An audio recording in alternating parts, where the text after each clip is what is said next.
Assalamualaikum warahmatullahi wabarakatuh. Saya Khairatul Nadia dengan NIM 25091377141 kelas 2025C, program studi D4 Administrasi Negara, Fakultas Vokasi, Universitas Negeri Surabaya.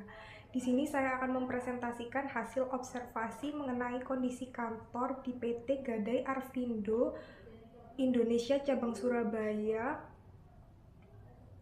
Tugas ini saya lakukan untuk memenuhi ujian tengah semester mata kuliah administrasi perkantoran. Baik, selanjutnya saya akan menjelaskan gambaran umum dari kantor yang menjadi objek observasi. PT Arvindo Gadai Indonesia yang berlokasi di Jalan Pasar Kembang No. 99 Surabaya merupakan perusahaan yang bergerak di bidang pembiayaan gadai konvensional. Pada cabang yang saya observasi, jumlah pegawai berkisar antara 3 hingga 4 orang, sehingga aktivitas pelayanan dan administrasi dilakukan secara langsung oleh jumlah pegawai yang relatif sedikit. Meskipun demikian, kantor ini tetap mampu melayani kebutuhan masyarakat dengan cukup baik. Setelah mengetahui gambaran umum kantor, selanjutnya saya akan memaparkan hasil observasi terkait kondisi fisik kantor di PT Arvindo Gadai Indonesia Cabang Surabaya. Berdasarkan hasil observasi, ruang kerja pegawai menggunakan konsep terbuka tanpa sekat, sehingga memudahkan komunikasi dan koordinasi antar pegawai. Dilengkapi juga dengan lantai keramik berwarna terang yang terlihat bersih serta dinding berwarna putih yang memberikan kesan rapi dan sederhana.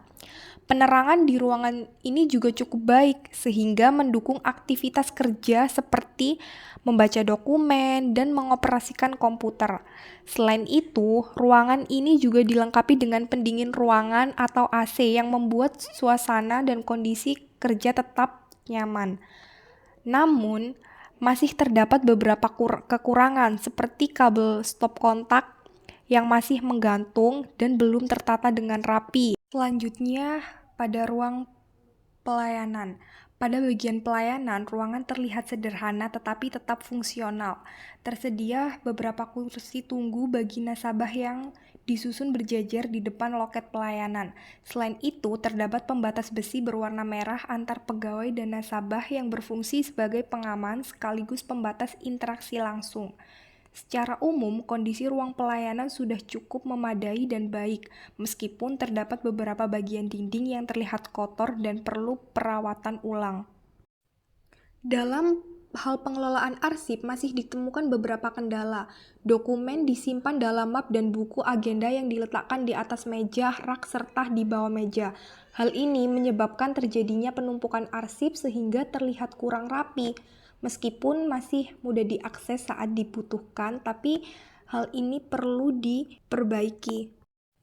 Kemudian dari segi kebersihan, kantor ini cukup terjaga dengan adanya jadwal piket harian yang dilakukan oleh pegawai. Meskipun ukuran ruangan tidak terlalu luas, kondisi kantor tetap terasa nyaman untuk digunakan dalam kegiatan administrasi maupun pelayanan. Fasilitas yang tersedia juga cukup memadai untuk mendukung aktivitas kerja sehari-hari. Selanjutnya saya akan menjelaskan bagaimana sistem kerja dan pelayanan yang diterapkan di kantor tersebut. Sistem kerja di kantor ini berjalan dengan cukup tertib dan sesuai prosedur. Proses pelayanan kepada nasabah dilakukan secara langsung oleh pegawai, mengingat jumlah pegawai yang relatif sedikit, yaitu sekitar 3 hingga 4 orang. Pegawai menunjukkan kedisiplinan yang cukup baik, terlihat dari kehadiran yang tepat waktu serta kesiapan dalam melayani masyarakat selama jam operasional. Selain itu, koordinasi antar pegawai juga berjalan dengan baik karena tata ruang yang terbuka sehingga komunikasi dapat dilakukan dengan mudah dan cepat. Hal pelayanan, proses berjalan dengan tertib dan sesuai dengan prosedur yang ada. Pelayanan kepada nasabah dilakukan dengan cukup cepat, meskipun waktu pelayanan dapat dipengaruhi oleh jumlah besarnya nasabah yang datang. Pegawai melayani nasabah dengan sikap yang ramah, sabar, dan komunikatif. Selain itu, pegawai juga menjelaskan prosedur gadai dengan cukup jelas kepada nasabah, sehingga membantu nasabah dalam memahami alur pelayanan. Selain sistem kerja dan sistem pelayanan, di sini saya juga akan menjelaskan sistem administrasi yang ada pada kantor ini. Dalam kegiatan administrasi, pengolahan data sudah menggunakan komputer sebagai alat utama. Namun, dalam pelaksanaannya masih didukung dengan pencatatan manual menggunakan buku dan alat tulis lainnya. Penyimpanan arsip dilakukan secara praktis dengan menggunakan map dan buku agenda yang diletakkan di meja, rak, serta di bawah meja. Hal ini menunjukkan bahwa sistem administrasi yang digunakan masih bersifat kombinasi antara sistem manual dan digital, sehingga belum sepenuhnya terintegrasi secara modern.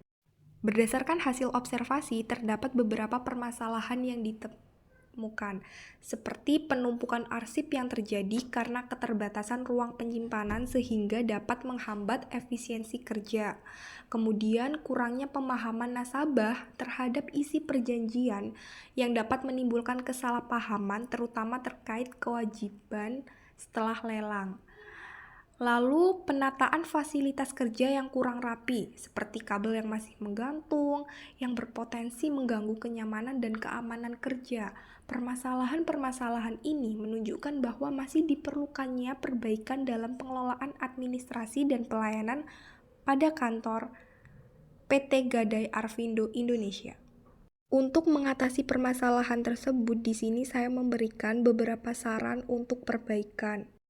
Pertama, perlu dilakukan penataan arsip secara lebih sistematis, serta mulai menerapkan digitalisasi dokumen. Hal ini sesuai dengan prinsip efisiensi dalam administrasi perkantoran. Kedua, pegawai perlu memberikan penjelasan yang lebih sederhana dan jelas kepada nasabah terkait isi perjanjian. Hal ini sejalan dengan prinsip komunikasi efektif dalam pelayanan publik. Ketiga, perlu dilakukan penataan ulang fasilitas kerja seperti merapikan kabel menggunakan pelindung atau pengikat kabel. Hal ini sesuai dengan asas kerapian dan keselamatan kerja untuk menciptakan lingkungan kerja yang aman dan nyaman. Sebagai kesimpulan, kondisi kantor di PT Arvindo Gadai Indonesia cabang Surabaya ini sudah cukup baik dan fungsional dalam mendukung kegiatan pelayanan. Namun masih terdapat beberapa kendala, terutama pada pengelolaan arsip dan penataan fasilitas kerja, sehingga perlu dilakukan perbaikan dan penataan ulang untuk meningkatkan efisiensi dan kualitas pelayanan. Melalui observasi ini, saya memperoleh pembelajaran bahwa pengelolaan administrasi yang baik, komunikasi yang jelas kepada nasabah, serta penataan ruang kerja yang rapi sangat penting dalam mendukung kelancaran operasional kantor. Sekian dari saya, kurang lebihnya saya mohon maaf. Wassalamualaikum warahmatullahi wabarakatuh.